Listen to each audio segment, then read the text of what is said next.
we need to pick up in this formula, we need to pick up our interest expense from our senior bonds right here. We also need to pick up our PIK interest because total interest expense needs to include both cash and PIK.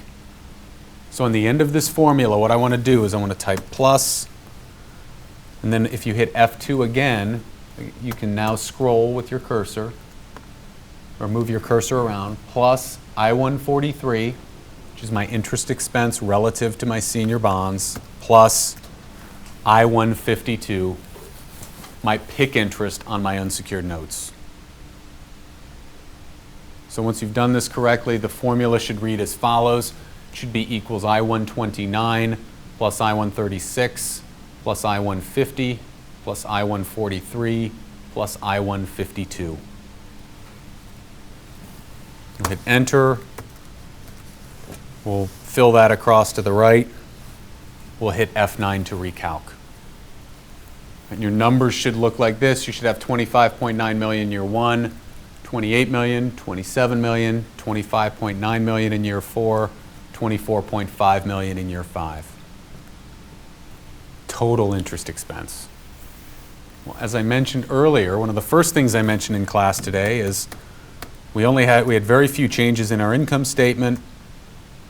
Interest expense would change automatically once we updated the debt schedule. So if we scroll back to our income statement, we'll see that our total interest expense line has updated up here.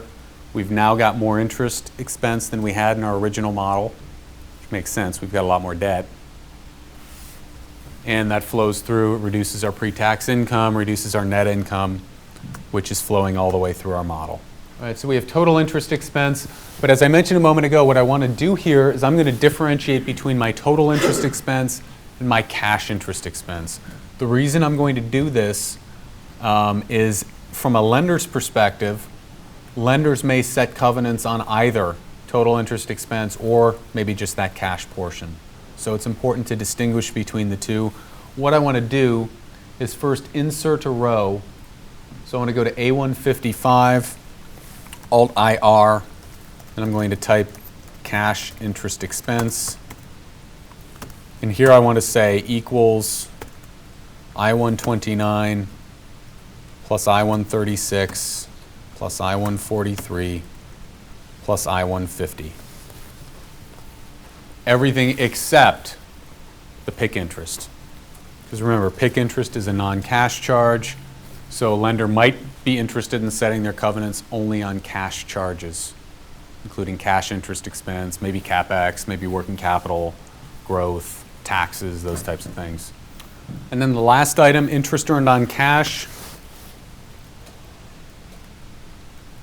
Actually, it looks like this one is correct. I am checking, all I did was check this formula to make sure there was no references to column G. And as it turns out, we had set it up correctly to begin with. All right, so at this point, we're done with our debt schedule. But we still have a little work left in our model. We still have a couple placeholders that we need to fill in. All right, so we need to scroll back up. I'm going to go back up to my balance sheet to the new debt line item. Remember what I said earlier, senior bonds, previously we had nothing to link to in the debt schedule, now we do. So I need to create a link here to link to my ending balance on my senior bonds in each year.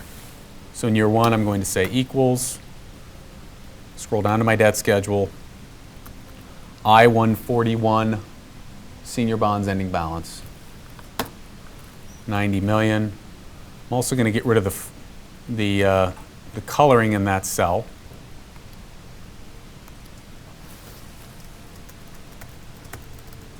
Then I'm going to fill that across to the right, hit F9 to recalc. Just did the same thing there that I'd done for the other 3 pieces of debt.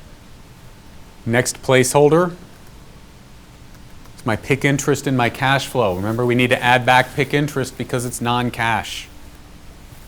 So what I want to say in year 1, I want to say equals. I want to scroll down to that PIK interest line that I just put in my unsecured debt portion of my debt schedule. Cell I-152, so equals I-152, it's going to be that 6 million in year 1. Also want to get rid of the coloring there because I've now completed that. Fill that across to the right. And now that's flowing through my cash flow statement as an add back.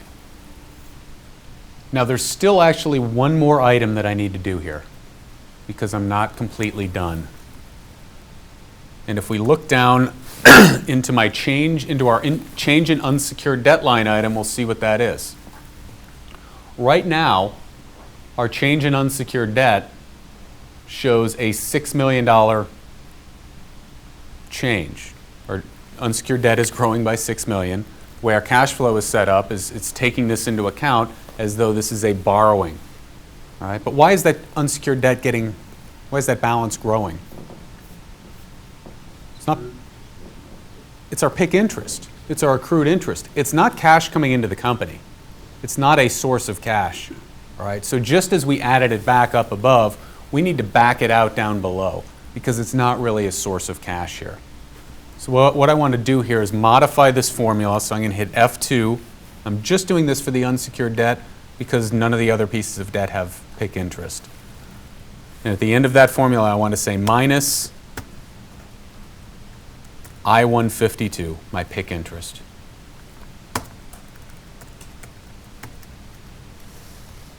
F9, or fill that to the right, F9 to recalc. Okay, from a cash flow perspective, there really is no change in our unsecured debt. From a cash flow perspective. And now my balance sheet should balance, and it does.